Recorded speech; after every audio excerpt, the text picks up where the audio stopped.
and we're back here at Analyze This. I want to thank Lola Willis for joining me to talk a little while before we get into a lengthy conversation here with the RT Park director, Eric Sonnier, is here in the studio, and I want the public to know, right? This has nothing to do with what we're hearing out there and all that stuff. What had happened was back in February, the RT Park, they were here, and Mr. Sonnier and Sydney Paul, who I believe is joining us on the line, had mentioned that there's a STEM program that they're doing for the first time, and that we're going to come back. And we also I had gotten some good news when Mr. Sonnier had said the school that showed the most interest was actually out of St. John, the Julia Sprouse School, right? Now I'll make sure I got the facts right? So that's the reason why they're here. Now we're going to talk about a number of different things, but that's the primary reason why they're here. Good morning, Mr. Eric Sonnier. Welcome again in your capacity as director of the RT Park to analyze this. Thank you, Neville. Good morning to you, and good morning to your listening audience. Without a doubt. And I believe that we have other members of the executive team on the line. Good morning. Who am I speaking with? Good morning. This is Sydney Paul, Director of Marketing for the RT Park. Good morning, Sydney. How are you? Doing pretty well. I also have with me on the line Miss Ameenah, Saleem, and Marie Perkins. I'll let them introduce themselves. Ameenah, Saleem, you're no stranger to analyze this. Morning, Ameenah. How are you? Good morning. I'm great. How are you? I'm doing well. Good to hear your voice. All is well? Yes. All is well. Good all thing. Is well. And Miss Marie Perkins, good morning. Hi, yes, good morning. My name is Marie Perkins. I'm the STEM Enrichment Program Manager at the RT Park. And this is your first time on the show. Yes, it is. Okay. Hi. Okay. Enjoy your maiden visit here to analyze this. Looking forward to a nice conversation. So, Director Sonnier, how are you? I'm doing well, Neville. We always appreciate being on your show. No, I appreciate having you on. Yeah. The audience is very receptive to that. Before we get to that, you are from Houston originally? Yes, sir. Are you a Rockets fan? I am. I'm sorry about what happened with my with my Warriors, but we got knocked out. We got knocked out by Minnesota, so don't hold it against me, okay? We're a young team. We're a young team. We're figuring it out. We need a leader come playoff time, but we'll be all right. I like that. Check with me next year. But you're like Crucial now. Yes. You're dancing great, so you wanna we know. How is the RT Park doing? Oh, we're doing well. Like you said, there's a lot of noise, a lot of stuff happening on Facebook and in the public, but we're doing well. Mm-hmm. Right? My job is to make sure the team is focused, make sure we're executing on our goals. Mm-hmm. As we mentioned when we were here February, we launched our Youth STEM Enrichment Program this year, 2025. We launched our Professional Pathways Program this year, both very new initiatives. We just had a groundbreaking on our solar farm at the 64 That's West one of the reasons building. why I was looking forward to getting you back here, because I saw Ameenah. Exactly. They had Ameenah with the marketing thing. You saw that, And right? the shovel, The yeah, shovel, yeah. Ameenah, you're looking good or no? You're looking good, so. Well, it felt good to do it. We were really excited about the project. It's going to be such a great addition. That's what I'm talking about. And all of those things, Neville, happened in the last 4 months. Obviously, Wow. there's months of planning that goes into it, but all of these things I just mentioned are new initiatives. Were not happening last year that we launched all in the last 4 months. So And you are 8 or 9 months into the gig. it'll be 9 months at the end of this month. Every end of the month concludes a month, right? I think August 31st, right? Or somewhere around there. September 1st. Yes. September 1st. Yes. We're around there. Ms. Paul, marketing is a big part of the RT Park. What's on the horizon now? I know we got the STEM program coming up that Ms. Perkins is going to get into in detail, but are there other initiatives that the RT Park is looking at? Oh my gosh. I have to shout out the team because they keep the marketing team busy. Like Eric said, we've had so many things to announce. One thing that I want to make sure people know is that we have a monthly newsletter, an email newsletter that goes out every month for the last year or so, and it's the best way to keep up to date with everything that's going on. So if you go to our website, uvirtpark.net, and scroll to the bottom of the homepage, you can sign up for our newsletter. The new one for May is actually coming out tomorrow. So now is the best time to sign up because you'll get to see everything that's going on. But We have the summer camp program that that Marie is going to talk about. That's happening next month. We've been just making sure that everybody knows about all of the programs that Eric mentioned. We announced our new chair of the board, Chairman Tomlinson, also earlier this year. Just a lot of things going on, so they keep us on our toes. We also have, which I'm excited to announce, several videos coming up that are going to be recapping the Professional Pathways program, the STEM Enrichment program, the Solar program, a lot of ways to just connect with us in other ways that's outside of reading and our social media posts. You're going to get to see the people and stakeholders involved in all of our programs, which is all of us, all of we, people in the community. So that's another way we're going to be engaging with people. So just stay tuned for that this summer. Well, got a lot of things going on there. Ms. Perkins, the STEM program, you excited about that? You feeling good? Oh, yeah, I'm feeling very good about it. What is it about it? Super exciting because... And I didn't mean to cut you off. What is it about it that has your anticipation levels at optimum levels? I definitely the students' enthusiasm. So we started at 3 pilot schools. We started at Yulee Rivera, Lockhart, K through 8, and Julia Sprague in St. John. So we had one on each island. And the kids are thoroughly enjoying the program. They're even challenging themselves. They're making connections between cultural relevancy and STEM education as it relates to Virgin Islands, things that students need within the Virgin Islands to know about STEM education, right? So they're excited, and I think, and the teachers are excited, the facilitators that we have, they're all excited. And I think in terms of just anticipating for the summer, I think everyone is eagerly awaiting all of the activities that the students are going to be doing. Yeah, so we're excited. That's what I'm talking about. I like that. Director Sonnier, can we get the noise out the way generically and then focus on the STEM? Sure. Okay. No, because I really want to do this for one reason. You are part of the management team, yourself, Sydney, and Ameenah, that came in with the Peter Chapman hierarchy, right? This is 2018, 2019, thereabouts? Correct. Ameenah, you were part of it. You came in 2018 as well, Ameenah? Yes, I came in 2018. Along with Sydney. I know, Sydney, you were down with me. You were helping me to keep things under control in my office. And then you'll tell me, Neville, I go into the RT Park and say, man, that's a good move because I'm getting out anyway. You know what I'm saying? So I'm good with that. Ms. Perkins, how long you been with the RT Park? Oh, I started in September. Oh, you just reached. Okay, so you. Yes, I did some.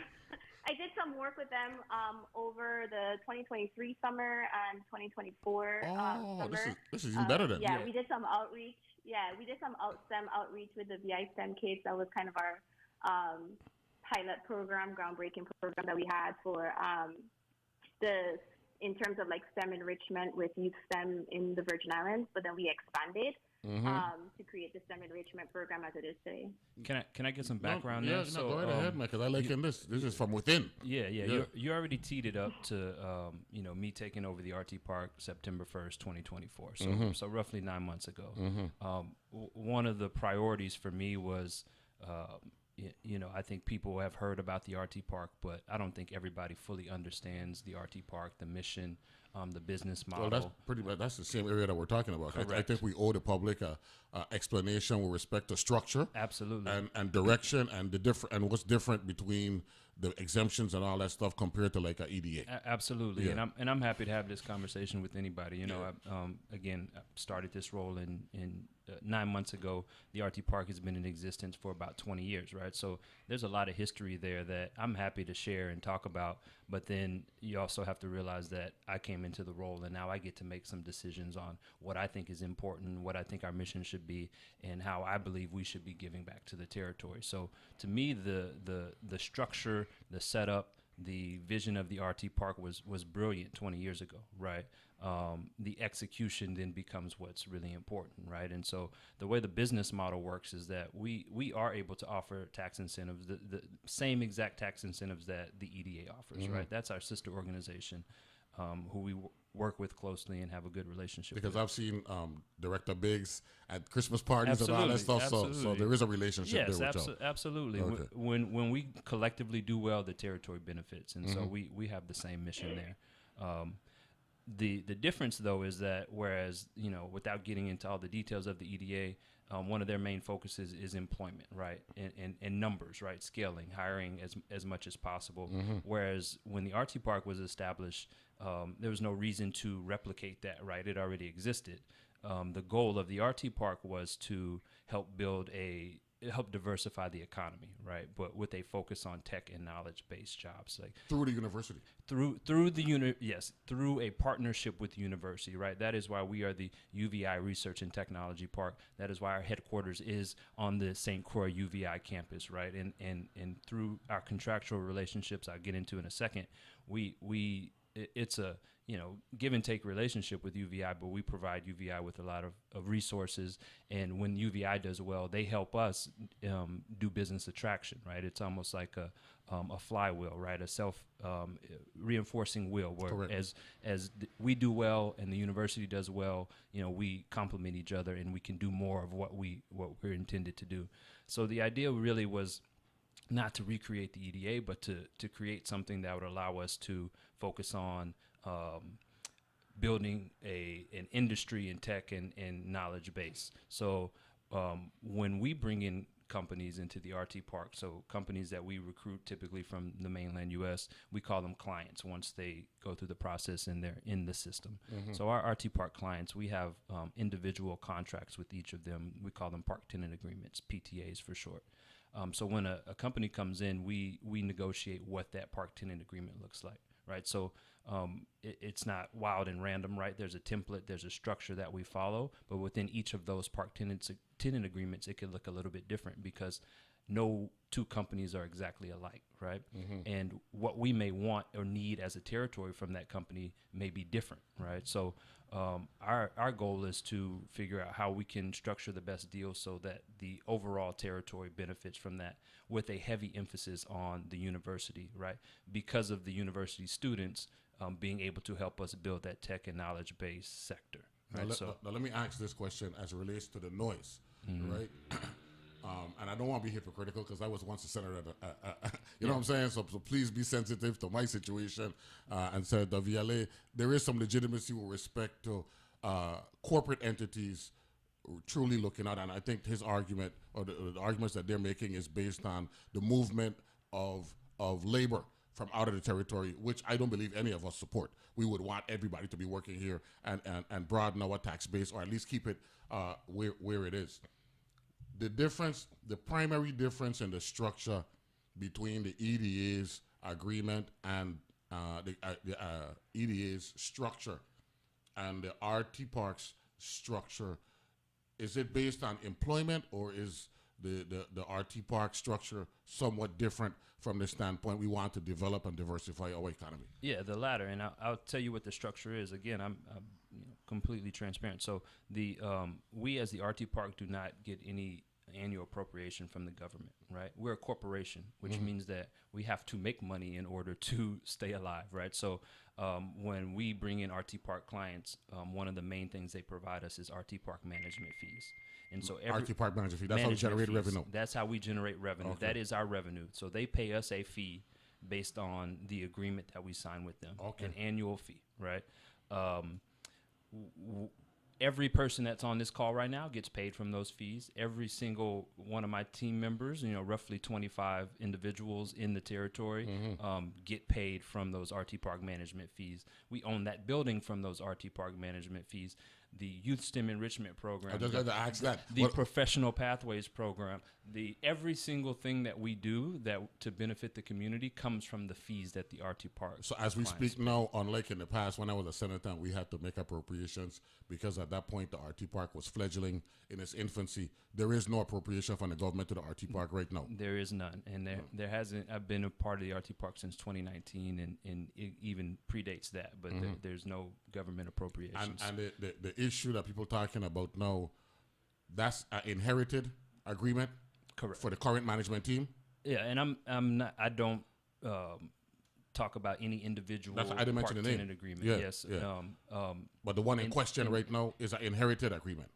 In general, when clients come into the RT Park, we sign a 15-year agreement. Okay, that's a 15-year deal. That's across the board. Across the board. Okay, good. So we get that clear. Yep. So that has to do with the noise, and we're looking at and at the end of every agreement, RT Park will review and do what they have to do with respect to going forward. Absolutely. Okay, and so just to finish the description of the agreement. So we have the management fees, and so everything that we're doing, and this gets to my vision versus prior RT Park leaders' vision, right? Which is, to me, the issue becomes when the community cannot point to and look at and see and hear and touch the things that the RT Park is doing with the management fees that we get, then it becomes a problem, right? Because I can't see what we are getting from the agreement that you sign with this particular company, right? So the idea now is for us to do the youth STEM programs, to do the summer camps, to help UVI students, Pathway. to provide scholarships for UVI, so people can see us active in the community, doing the good things that we think we should be doing to diversify the economy. Glad we got that noise thing out the way. Let's focus on how we could go about making sure and validate the existence of the RT Park from the vision of Orville Ken and the senators some 23 years ago. We'll take a break, come back, and get into the details about the STEM program and other programs as well.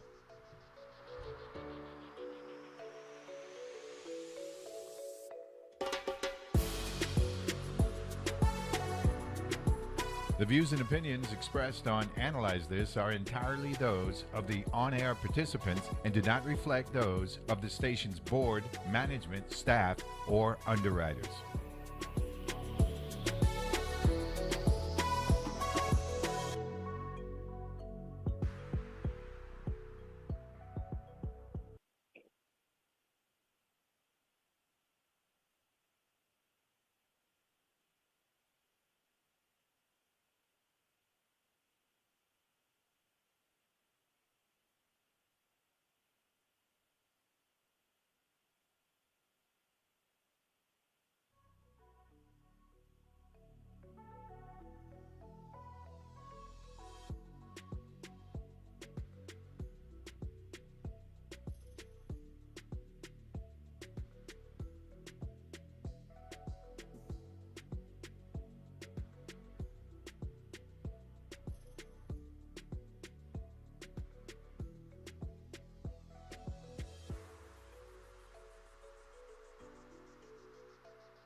The views and opinions expressed on Analyze This are entirely those of the on-air participants and do not reflect those of the station's board, management, staff, or underwriters.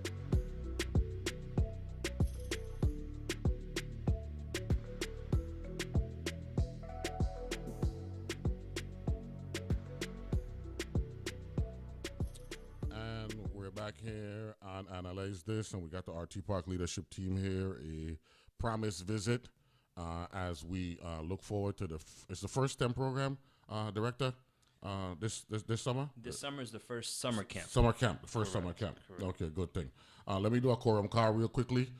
Joining us here in the studio, we got Mr. Eric Sonnier, Director of RT Park. Also joining us, Miss Marie Perkins. You are the STEM guru. Good morning, Miss Perkins. Glad to have you on. Hi, good morning. Good. We got Sydney Paul, Director of Marketing. Good morning, Sydney. Glad to have you on as well. Good morning. Good morning. And I save Ameenah for last. Good morning, Ameenah. Saleem. Glad to have you on. Good morning, Ameenah.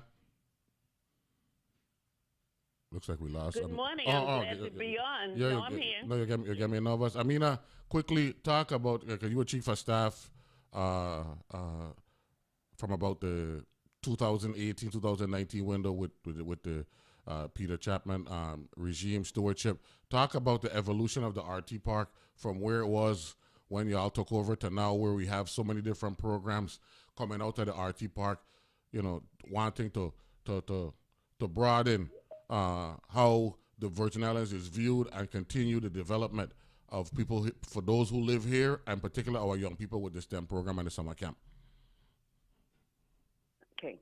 When we came in 2018, I came in 2 months before the new director, Peter Chapman. We had to reorganize the entire RT Park. And at that time, most people, when I said I'm going to RT Park, they said, what is that?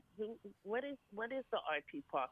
Where is the RT Park? No one even knew what that building was on the campus of UBI. And so it was a very strong effort to build an organization that had staff. It had not had staff, permanent staff, almost ever. It always had contractual staff. And so we brought on a number of new people, Eric, Sydney, all of the staff that came there. And we made a particular effort to make sure it was Virgin Islanders and UBI graduates. And so it was important to have a visual look for the RT Park and to start doing things within the community that had to be done and having programs. With our AVI program, which gave us a number of new entrepreneurs, Eric led that up. Sydney did our marketing. There was just so many things to do. We had to recreate it. And now with our new director and with Eric coming in, the RT Park has taken another developmental kind of shift where we really understand that economic development is community development. You can't have it you can't just say you're going to do economic development. You have to develop the community. You have to make sure the community is seeing that. And as Eric explained, when our clients come in order to get these tax incentives, they have to pay a management fee, and that is what runs the RT Park. But what Eric has said and what we're really working towards now is how do we give back to the community? How do we have programs that touch the community, that really make people understand that these companies, and we must thank our companies for giving us this money, for paying these management fees, because they're allowing us to have the STEM program that Marie mentions, and she's going to talk about that more today and about our summer camp. Those management fees are allowing us to do the PPP program, which is the Professional Pathways program, that really giving the soft skills to interns and to young people that we want to do so they're ready to get a job. So many times you hear, we don't have the capacity or the work ethic that young people don't understand this. That program is doing that to give them those types of things. What we're doing with our solar project is because we had solar panels on the roof in 2017 when we got hit by Hurricane Maria and they flew off the roof, and our roof got damaged from that storm, which it caused the entire building to have to be interior to be reconstructed because so much water came in.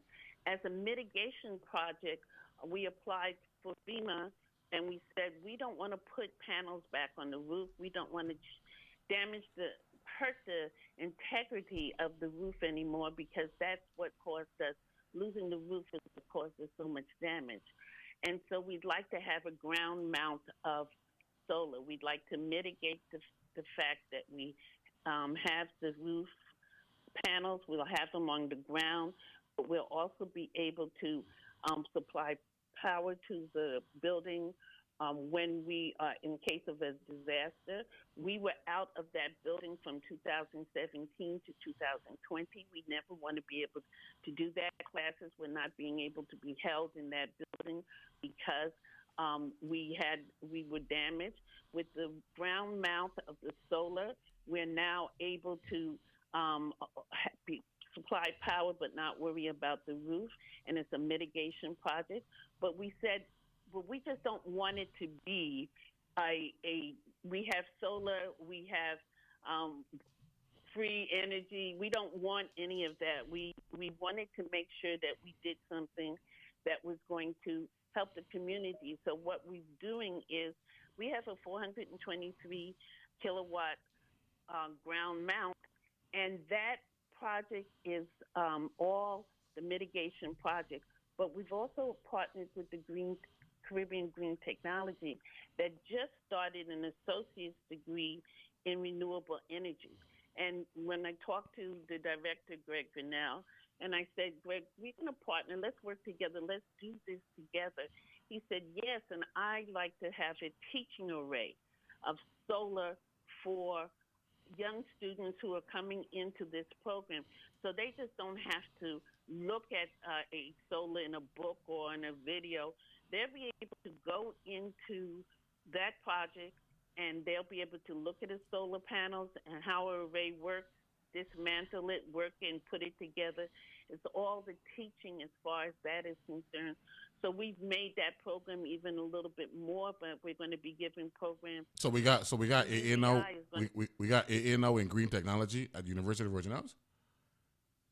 We have an associate's degree in renewable energy. Oh, that's awesome. And energy. That's awesome. Yeah. And so this project, they're going to learn also how to manage a commercial solar project. And why is that important and why is that good? As we get more solar in this community, we need people who have some training. I mean, WAPA is going to have three solar farms by the end of this year up and running. People are going to have to know how to work there and go over to WAPA. And if other farms come up, this is going to happen. So we took that up, but this is a community. So we made that project, which is a solar and just supposed to supply energy to this building, we've made it a workforce development project where we're going to be having students come in and do that work. We've also partnered with making our building a living lab, so students will be able to also learn how to do energy management for buildings, something we're going to need in the future. And we'll come back and talk to you about how, and we'll probably come with Green Technology Center to let you know just how that's going to work. But we've now taken this and said we want to make this a community development project. Well, let me training people for the future. Let me ask Ms. Paul about the marketing component in getting this from the ground itself to a community development project like you're talking about, to include workforce development. Ms. Paul, you want to chime in on that from that standpoint? And then we get to Ms. Perkins about details for the STEM. Summer camp? Absolutely.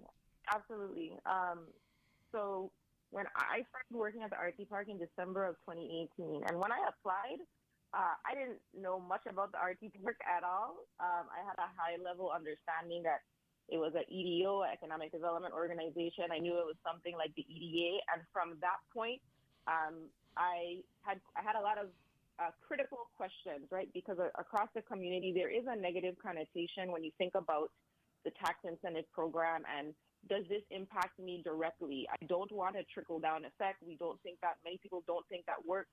How is this helping me and not only just helping the clients that are coming in? That was from the marketing standpoint, Neville, when I came in, I knew that was the challenge that I had to solve, was how do we show the community that we are, like Ameenah said, evolving into not only economic development, but also community development. And when Ameenah mentioned, strategically, not just strategically, but bringing on Virgin Islands staff, people from the Virgin Islands to be a part of the organization, UVI graduates. It's not just this visual thing. It is also leaning into and trusting the talent that has come out of the Virgin Islands. We know our challenges best. We know how to problem solve because growing up here, because we understand the culture, because we understand the history. And, the previous administration of the RT Park understood that and trusted us to do that. And, with Eric coming in, he's reinforced that. One of the first things that he told us in our all hands meeting at the beginning of the fiscal year was, he made it very clear that workforce development and STEM education and education in general was going to be one of our top values at the RT Park. In everything we do, we need to make sure that the community understands that that's important to us and we want to invest in that. So he leaned into us, like, putting all of our energy into getting the professional pathways program up, getting the STEM education programs up, and I just wanted to, we're changing from an organization where we want to make sure the community knows where our values stack, and that's big in any organization. The community needs to know what you care about, and I think that not just in talk but in action, we've been able to do that. So, yeah, it's a value change or a value shift. It's a culture shift, and having my peers around me at the RT Park to do that and problem solve and get in the community directly has been one of the most rewarding experiences that I have. So I just wanted to, in terms of the marketing standpoint and telling our story, is letting people know that we have a sense of culture and values that are centered around making sure how do we leverage these dollars from our clients who, by the way, through this shift have come up to me and several members of our team and told us, hey, that Pi Day event that you guys had in March for the pre-K and pre-K students, where they were immersed in STEM education, we loved seeing those children at 64 West. We want to see you guys do more of that with the dollars that we have brought into the territory. We want to see physical representations of community development. It makes them feel good, it makes us feel good, and it makes the community feel good. So, Neville, that's what my focus has been, is like what Ameenah said, really in real time and in clear, actionable examples. How are we manifesting the values that Eric has instilled in us over the past year? And I think we've been doing a good job of that. Now, let me ask this question to you, Director Sonnier, before I go to Ms. Perkins. Whose baby is this summer camp? That's yours? No. I planted the seed, but it's Marie Perkins and Alfonso Rodriguez. Who Alfonso is not on the call or with us today, but he's the head of the Community Development Initiative. So he oversees all the different areas, and he and Marie, like, I just want to give them. But the actual idea, when they came to you and they said we were ready to do a summer camp, or this was a long time in the planning, developing thing associated with STEM? I've always wanted to do it. So I guess I take credit, but I don't want to take anything away from Marie and Alfonso, because I've watched them literally kill themselves, not sleep, travel into St. Thomas, weekends, whenever it is, just to get this thing off the ground, because I don't think anybody appreciates how much work it is to go from an organization who's never run a summer camp to then run a summer camp, right? And it is free as well. I want the public to know this is a free STEM enrichment summer camp. And I can, if I can just kind of connect some of those dots before Marie comes in and give some of the details, because well, Ms. Perkins, while Eric's speaking, I want you to, if you got it in front of you, pull up the May 5th, 2025 notice you had out that the RT Park is hiring for STEM Summer Camp 2025, because it's a comprehensive thing here with some key positions. So you not only create an opportunity for young people with the summer camp, but you create get some work, some leadership opportunities going to come out of this. So go ahead with that, Ms. Perkins. We're paying young people in the community to help us do this work. So just to connect all the dots and why, when I took over, I said this is something that we're going to do, and then obviously I found the right people to help us execute it. But economic development, I think people look at it in one lane, right? When to me it looks very different depending on what your goals are, right? So in my lifetime, like let's look at China and ignore, their socioeconomic situation, but they went from a rural country to one of the powerhouses of the world. High tech. Right? Yes, Yeah. exactly. And that was because someone had a vision and said, oh, we're going to stop doing this over here and we're going to focus on the future, right? The future of jobs and where we're headed. And even today, in elementary school, every Chinese student is already being trained on artificial intelligence, right, on AI. It's because they know where the future is going, and they're saying we're betting on that, and we're going in that direction. But right? you know that vision was a 35-year ago, 40-year Exactly. ago vision. That's what I'm saying. It wasn't a 2010 or 2015. Exactly. And so, with leadership comes great responsibility. And so I had to sit down and say, where is the puck headed, right? We have to skate to where the puck is headed.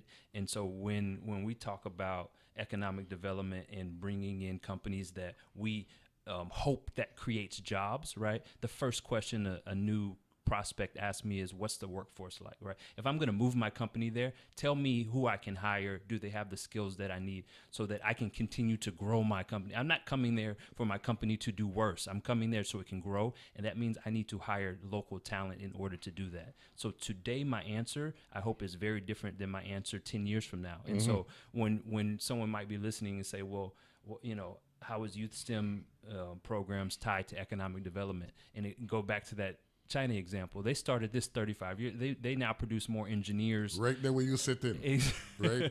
Zeno Bain. You know Zeno from EPA? Yeah, I do, yeah. Zeno sat right there where you sit in and said that when he went to MIT in 1993, Yep. half of the student population was Chinese. Exactly. And it's because So this is full validation here. Analyze this. Exactly. And this is MIT 1993.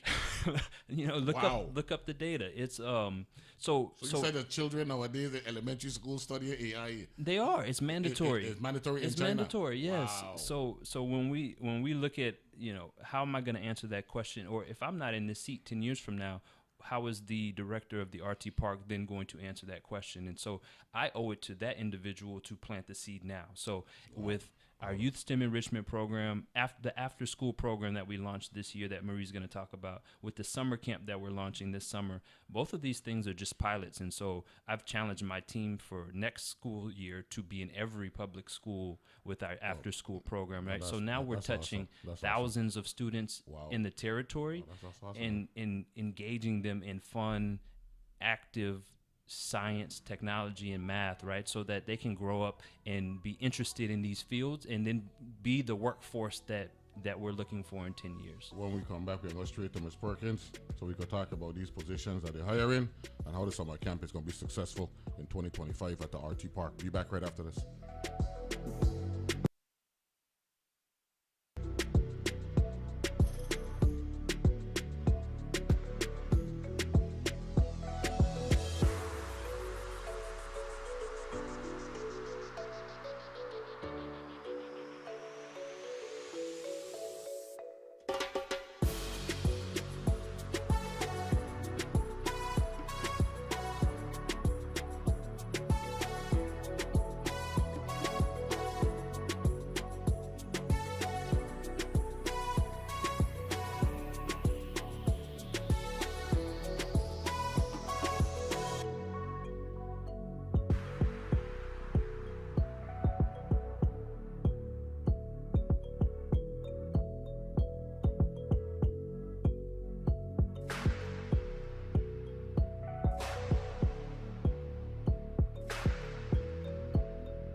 back here and analyze this. We're talking with the RT Park. They're excited about a summer camp associated or coming out of the STEM program. And for those who might be hearing us, right? And STEM is science, technology, engineering, and math, right? And I remember my very first term as a senator, 2005. Then Senator, it was second term, Uzi Richards, actually created a summer program similar to this back at UVI, that very first year in 2005. So this is the way to go. You just heard Mr. Sonnier talk about the mandates from the big countries like China and all that stuff, because they understand where the vision is going. Which brings me to Miss Marisha Perkins. That's the full name. We call her Marie, but on the press release, I see Marisha. Miss Perkins, good morning once again. Right?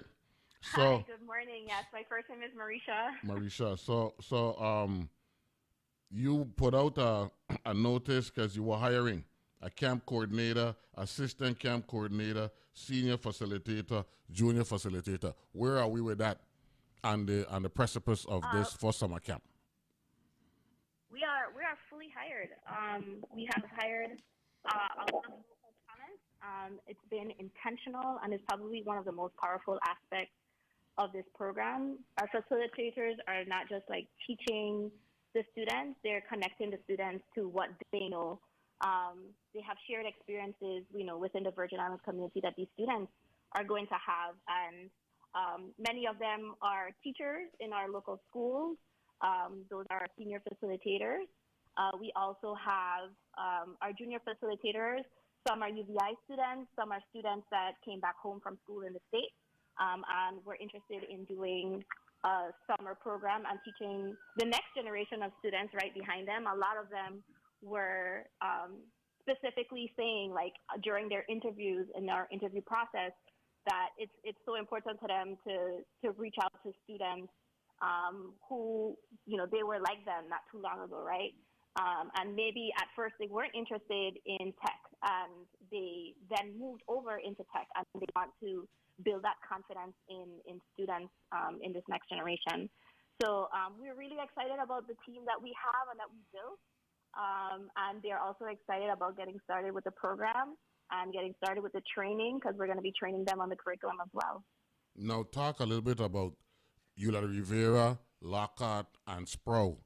The Sproul schools on St. Croix, St. Thomas, and St. John, respectively, being like the pilot facilities and schools where we started this whole STEM mentality, STEM vision, and it's now evolving into a summer camp. Yeah, so we reached out to the districts, the respective districts, St. Thomas, St. John, and St. Croix, and they told us, yes, we would love to have, this program within our schools. And they actually helped us to choose which schools they thought that it would be best to implement a program like this.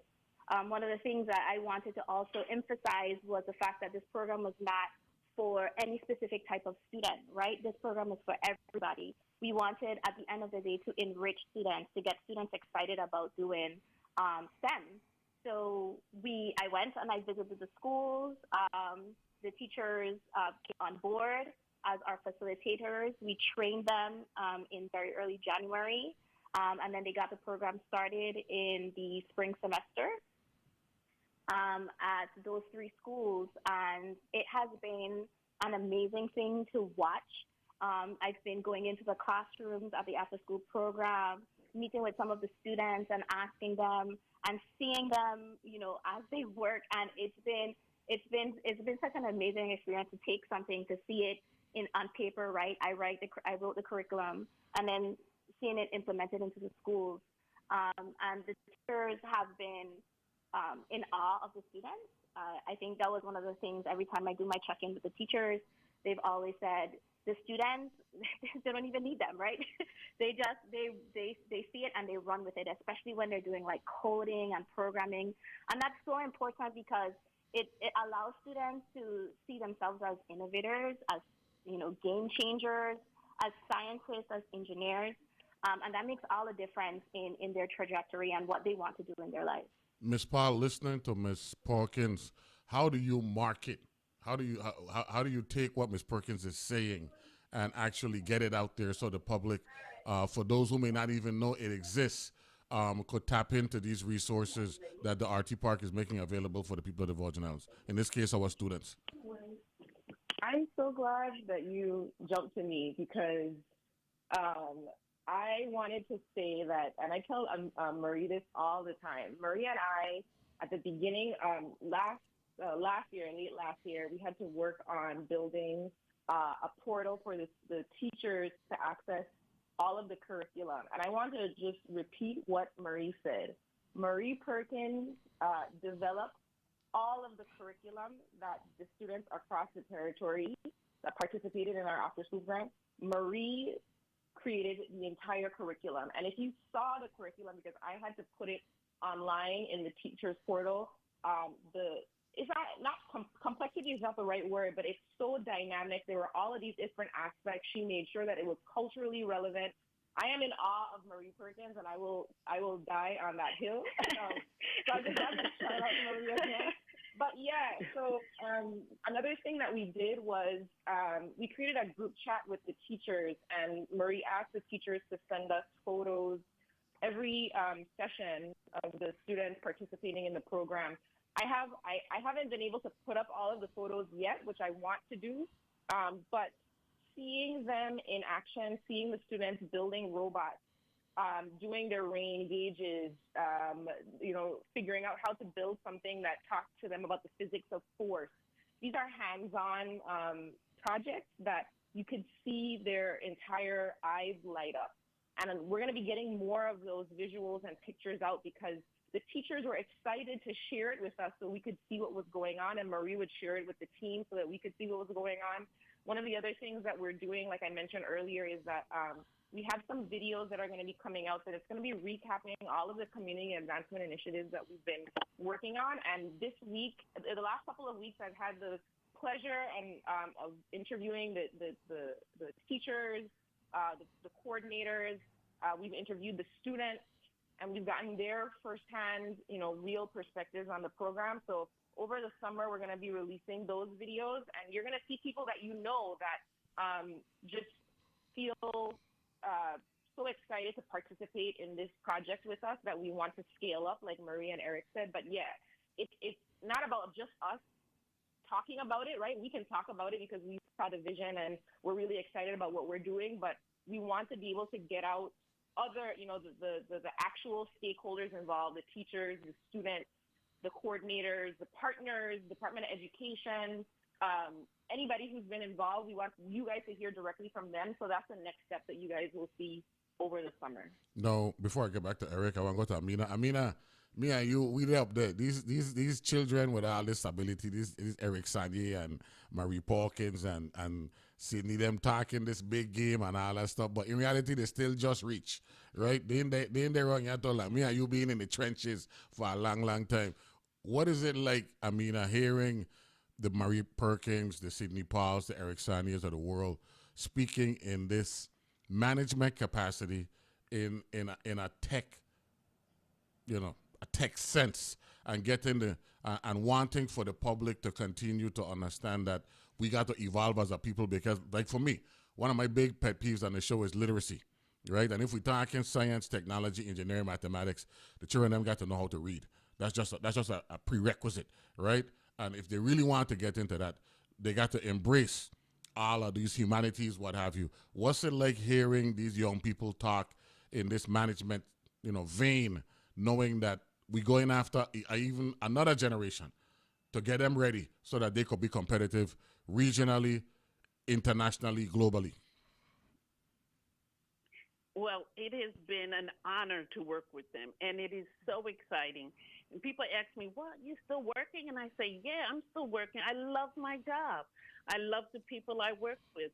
I love hearing the ideas that they have, how passionate that they are on being transformational and really making a difference. They come home, and we want our kids to come home.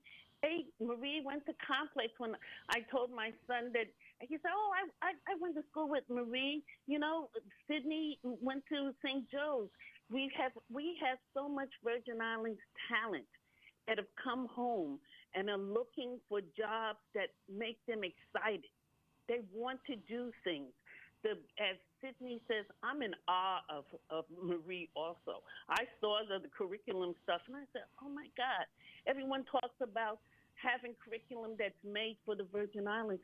She did it. Her problems mention things that all about that we recognize. And so it's exciting for the kids, and to hear parents whose children have participated and what they say and how excited they are. But this is it. I get very upset when we talk about we don't have capacity. We don't have the people to take these jobs. We have them. We just need to look for them better. And then when they come to you, let them go. Let them loose. Let them do what they can do. They can do anything faster than we can, okay? Ameenah, I do not try to compete in the speed. Ameenah, you sung it like Jambano with Let Loose. You said Let Them Loose. You sung it like Jambano. I might show this man. I mean, I hear you. I like that one. Mr. Sonnier, I was stunned when you said the biggest interest for the summer camp program came out of St. John, out of Sprout School. Were you pulling my leg, or is that a factual statement? Factual statement. And I'll let Marie talk a little bit about that. So Small St. John had the biggest interest for this summer camp? Yeah, so Marie, will you talk a bit about how the idea morphed on St. John and how the kids got engaged, and then also maybe some of the Science Bowl accolades and things like that? Oh, yeah. So let me ask you this question, Ms. Perkins. Ms. Perkins, let me ask you: Were you surprised at the interest that came out of Sprout School and St. John? Because that was stunning when Eric and Sydney told me that back in February. Yeah. So for the after school program, I wasn't stunned, and I'm gonna say why. I actually went to that school in person, and I did like a whole spiel. And then I did an activity with the kids. I had them making the tallest tower out of foil paper. All the groups had the same amount of foil paper, and they had to figure out. And then we went through, stuff that structural engineers would know. And we actually went through the entire design process with that by just doing that really quick activity. And the students were engaged. Okay, when I tell you they were engaged, they were super engaged. They went through the roof with it. They started. I mean, they were standing on tables to try and build the tallest tower. Wow. We were trying to get down. It was They were super excited. We went into Miss Joshuanette Rasba Carbon's classroom, and she's actually the teacher of the year at Julia Sprout School this year. So congratulations to her as well. So we went there. When I went there and I did that activity, I asked the students, I said, do you guys want to do the after school program? And they were like, yeah, we want to. And so they became super excited. And one of the problems, unfortunately, with St. John is the travel to St. Thomas. Yeah, logistics. You come from St. Thomas. Yeah, so there's a lot of logistics that comes into play. And so what we agreed on was that the students were really bad about it. I even had a parent call me. I was like, my kid really wants to do it, but they have to catch the boat. So I was like, let's figure out something. And we did. We figured out for that particular class, what we would do is we would integrate it into the curriculum that they had within the school itself. And so the students were doing that. I mean, we had pictures and videos of the students doing they built weather instruments. So we had videos of them walking down to the beach and testing the weather instruments down there. And they had an amazing time over at Sprout. So I'm not at all surprised that we had so much interest over there. Yeah. Well, as a radio talk show host who like to look out for St. John to make sure St. John get it, like they don't pronounce it in St. Thomas and St. John, they fair share, right? I was very, very happy to hear about the interest coming out of the Sprout School. Mr. Sonnier, if somebody listening to the show, somebody with means that like what they're hearing today, and they say, you know something, I want to volunteer or I want to give something to this initiative, how do they go about doing that? Absolutely. They can reach out to us. Again, I think what Sydney said at the beginning of the show is very important. If anybody's listening right now and you're hearing a lot of this for the first time, go to our website, uvirtpark.net. scroll down to the bottom of the page and you can sign up for our newsletter. And so that's the best way to stay up to date. You can follow us on social media at UVIRT Park. But are we capped out with respect to summer students for the summer camp?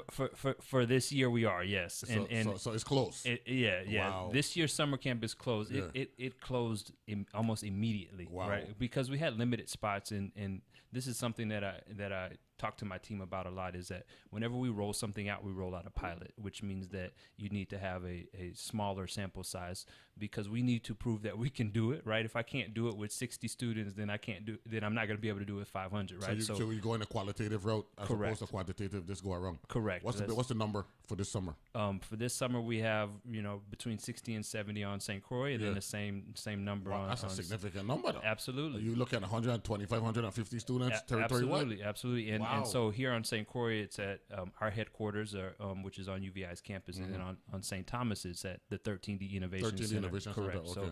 using I both. hearing that name at regular. Somebody mentioned it on the show this week. We had somebody from yesterday. Yesterday I had on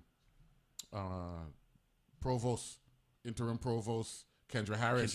Yes. And the dean of business, and they mentioned something with 13D. Yeah. You know what I'm saying? So 13D, the name coming up regularly. We're trying to do more, over there on St. Thomas. We, and just have a bigger presence. So we'll be, if you're looking for us, we will be in the 13D Innovation Center more on. So the on children St. from St. Thomas. John, they're gonna catch your boat. Correct. Catch your boat and RT Park transporting from Red Hook down to 13D. Correct. Same thing in the afternoon and all that stuff. Make sure everybody's safe. Absolutely. Because safety is a big issue. Absolutely. You know what I'm saying? That's a big responsibility and all that stuff. Yeah. Wow. So you're excited? Yeah, very excited. Wow. And like what's we the dates said, for the camp, by the way? It starts when and ends when? June 3rd to June 28th. Okay. And like we said, we run the pilot. 27th. 27. And we make sure we do it well, and then once we prove that we can do it well, we try to scale it up. And that's to your original question, which is how can people contribute, right? And so for me and my team, I say this to them all the time, like, we need to prove that we can execute on something, right? And then come back with data, right? And say, this is what we did, and these are the numbers and the improvements. So for this go around, you're good. Yeah. And you want to prove yourself. So now, give us some funds and some resources so we can scale it up, right? We touch, 150 or so students this year. We want to get to 500, but we need some funds. Wow, I like that. We'll take a break. Be back right after this. Great conversation with the RT Park STEM Summer Camp. Starts on June 3rd. Be back right after this.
had to play this song while Eric there, right? Ameenah and Sydney don't laugh, and Marie don't laugh. I was hanging out one night with Willa Jan and Captain Melbourne Adams, and we were playing some music. So this song came on from Blinky and the Roadmasters a Tuesday night. I never forget it. So the Wednesday morning, Eric Sonnier niece, right? That's your niece, right? That's your in-law daughter, right? Yeah. Came on the show, and I was playing this song earlier, and then when the little girl tell me Blinky was her grandfather, he's her grandfather, I said, excuse? And it's just a small world, so this flotation merengue from Blinky and the Roadmasters. Eric, you can't go nowhere. Get it, you lock in. I locked in, and that same young lady graduated yesterday from man, Complex. congratulations! So Yeah, Soleil Rogers, congratulations on your what's her name again? Soleil Rogers. Soleil Rogers, yeah, Yes, she was yes. impressive, and she going to Chicago for the summer, somewhere like that. She's going to Northwestern. Going to Northwestern, that's right. For school, For school, yeah. So congratulations, and I had to choke in that Blinky, get the music sweet. I mean, I don't laugh, but that's how we are. We're a small community, and when you were talking about, Ameenah and Eric, about when companies want to come to the Virgin Islands. And I learned this my very first year as senator with the RT Park. Companies are not in the business of wanting to move and have to transition employment. They would prefer that employment be where they're going. Absolutely. Right? Because they're trying to cut costs. Right. They're looking at the bottom line. Correct. Right? And this is all of this what we're right. doing with the STEM program and the summer camp. This is all about, getting our workforce to the point where we're not just attractive. I mean, we already have an energy crisis that, works against us in terms of encouraging folks to invest in the Virgin Islands. So at the very least, we need to know that our workforce, Ameenah, is up to snuff so that when people want to come here, employment ability is here in the Virgin Islands. That's right. And listen, and I just have to tell you a small story about Eric, because when we interviewed Eric, we had looked up about 200 resumes. And we couldn't find the right person for the job we wanted to do. And we get this interview with Eric, and he tells me, he sends us his resume. We do a video interview with him. And he's a Harvard MBA, and we're getting excited.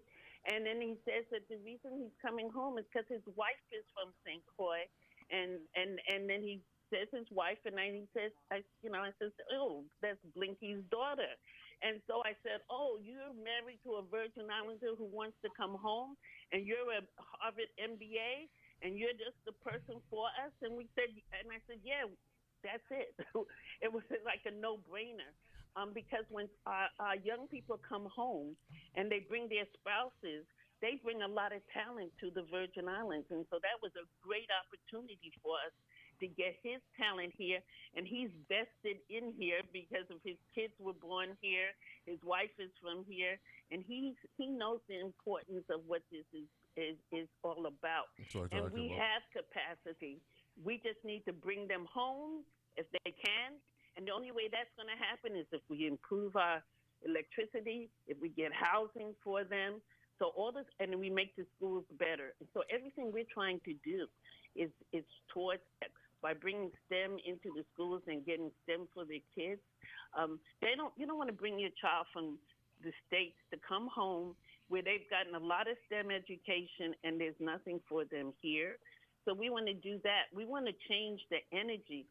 WAPA is one of the biggest reasons why we are not able to bring a lot of big companies here.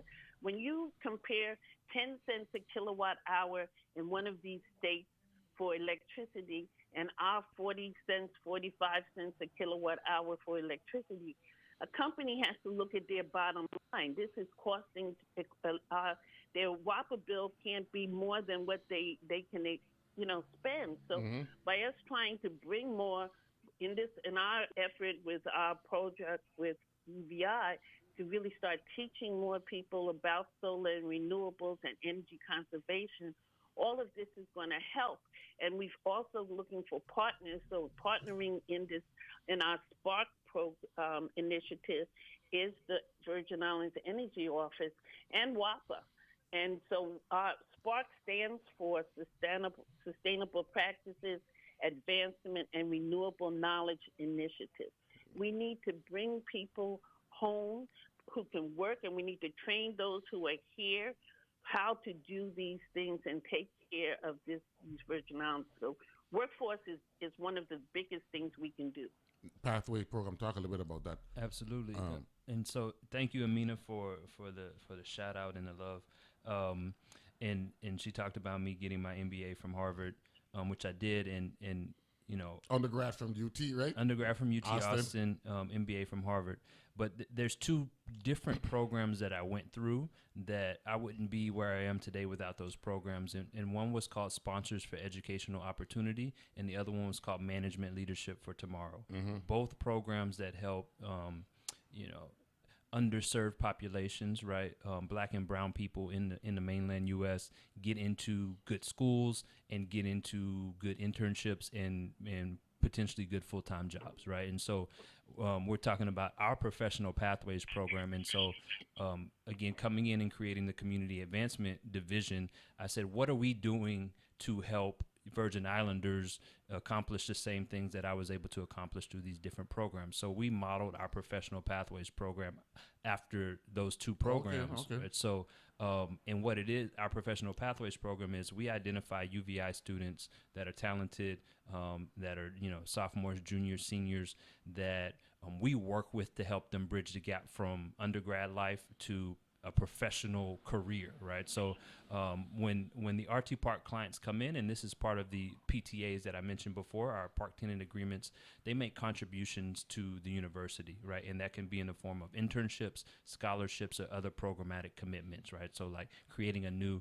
certificate program around data science. There's different things that they do depending on their agreement. And going back to, that's one of the ways we're different from the EDA, and one of the ways they contribute to economic development. That's not just saying I'm going to employ two people, right? So what we said was, well, okay, you're learning at UVI and you're getting a good education, but even in my own experience, like I didn't know how to be a good working professional, right? Just by going to college, right? These two programs I went to taught me some of those skills, and it's a lot of soft skills, right? So how do you shake somebody's hand? How do you look them in the eye when you're talking to them? How do you present to a room full of executives? What should your resume look like if you're looking for a job? Have you ever done a mock interview? Do you have a nice blazer or suit jacket to wear? I literally had to borrow one of my friend's suit jackets to go on my very first interview when I was in college, because I didn't have it, right? You weren't ready. I was not ready. I did not understand, nor did I come from the means to be able to just say, oh yeah, I'm gonna throw on one of my suits and go to an interview, right? So we are working with the UVI students to do all of that. And also there's other training. So how do you leverage artificial intelligence to be more productive at work? I guarantee you, if you get hired today and you're not using AI in a knowledge-based industry, then you're behind the person that's sitting next to you, right? So how do we introduce that to them while they're still in college so that they can be more competitive for the workforce? We teach them Microsoft Office Suite, Excel, PowerPoint, Microsoft Word. We do a lot of the just sort of, socioeconomic and soft skills training. So we created this program so that we can, like I said before, bridge the gap. And it's a 12-week program. This just launched this year too. So in January of 2025. 2025 been active then. Been active, like I said, and it's a 12-week program. They meet every other Saturday. Again, same location, 64 West here at UVI's campus. And then over on St. Thomas is the 13D Innovation Center. We're very, very much focused on that parity, that equality, making sure that if we do something here, we want to do the same thing in St. Thomas, St. John district. So we've walked them through the program, and then at the end of the program, the idea is to match them with the right RT Park client employer. And if there's not a right employer in the RT Park client community, then are there other employers in the territory that can hire these individuals? And so again, going back to the term pilot that I use, right? We had 17 UVI students go through the program this year, and all of them have been placed in either an RT Park client or some other internship that are eligible for internships, right? We had some hiccups with, some of our current administration's rules around international students and things like that, which is unfortunate and outside of our control. But we still provided them with the training and the support services to help them find opportunities that make sense for them. So really proud of this program. Shania Hanley, she's one of the She's the lead for the program. Alfonso Rodriguez, who I mentioned before, head of community development. They worked tirelessly on launching this program, and we had 2 different facilitators. The same way we did with the summer camp, we hired facilitators, one on St. Croix and one on St. Thomas, to be able to run the programs on every other Saturday. So looking forward to growing that as well too, right? So we ran the pilot, and next year we want to scale that up and have more UVI students participate. Ms. Paul, you got any Accelerate VI type programs, marketing programs in the mix right now for the RT Park? Because the Accelerate VI program was a big program, very popular program, very successful program. Yeah, that's one of our most well-known programs. Right now, there's nothing active, but we are working on some initiatives for later on in the year. So I don't know if Eric wants to talk a little bit more about that, but it still exists. We still connect and speak with the cohorts and the founders who are in the cohort. I'll shout out again Boomerang Eats, Change, Greater Changes within our program as well. So they're around, and we're continuing to support our past cohorts, and we have some different iterations of our entrepreneurship initiatives coming soon. Well, I don't want you to give away all the content today, because when you come back next time, you know what I'm saying, I'm going to want you to have content. So if you want to hold off on that until the appropriate time, is that a fall initiative you're looking at? That is, yes. Yeah. Fall initiative? Okay, so this is, put a pin in that next time we come. So this is May, and you get back here maybe in August. Yeah. Somewhere around there, we could talk about that. Now I'm a pro legislature talk show host, and of course, you know, the one branch of government that gets beat up in the Virgin Islands regularly is the legislature. Of course, I won't allow it, having served 12 years as a senator. So I want to bring something back to the public. The legislature has been a friend of the RT Park. Correct. Now, there was a initiative where y'all went out on a limb. Senators went out on a limb. People were saying, "Oh, I'm gonna get killed for this." And the RT Park did an excellent job in letting the senators know what we projecting with the tech village and the acquisition of the property and all that stuff is long-term and beneficial for St. Croix. Where are we with that particular property as it relates to the development, and if there are new initiatives that you're looking at that you could talk about generically? Yeah, so and we try to rebrand it, right? So we do have land. We just call it RT Park land now. That is right across the street from our headquarters at 64 West. And it's roughly 25 acres. 16 of those acres have to be focused on helping farmers on the island of St. Croix. So agriculture related and beneficial to the farming community. And with the transition, as we've talked about now, and me coming into this role as of September 1st, it's a priority for us. But for us, we had to fix the foundation first, right? And so we've been focused on fixing the foundation and rolling out all these initiatives that we've talked about, because without that, I don't think we could be able to focus on what we want to do on that land. But we do have a list of options, right, that we want to do, and those are very related to having processing facilities for farmers, cold storage, right? We've even tossed around a farm-to-table restaurant, right? So we have a list of ideas.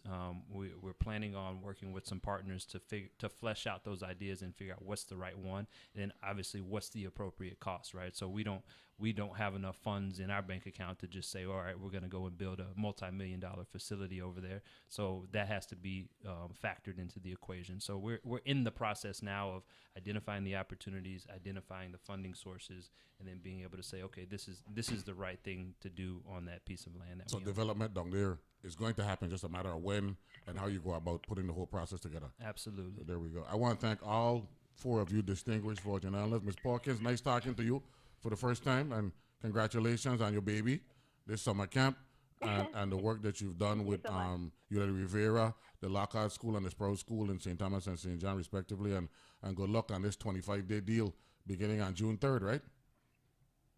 Yes.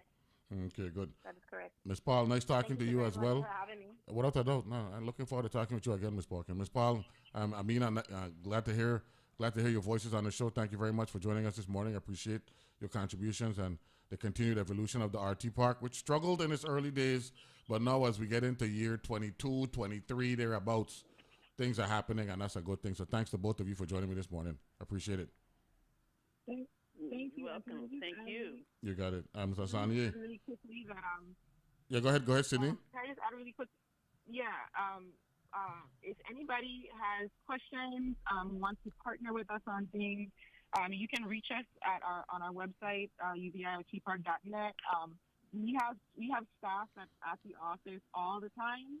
We are there Monday through Friday, 9 to 5. So if you want to stop by the office on St. Croix campus to come talk to us, we are there. The team members there will be able to help you. If you want to call 340-474-0922, and then on social media, our handle is UVIRTP.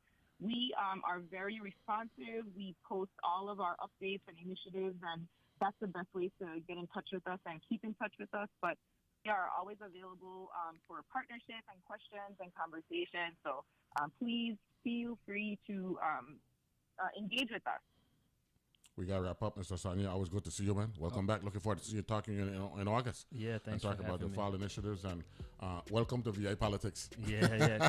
I just want to thank my team as we part.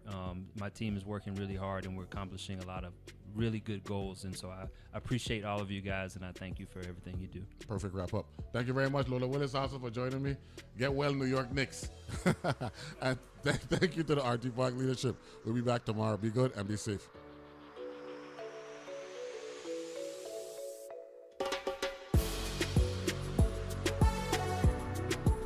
The views and opinions expressed on Analyze This are entirely those of the on-air participants and do not reflect those of the station's board, management, staff, or underwriters.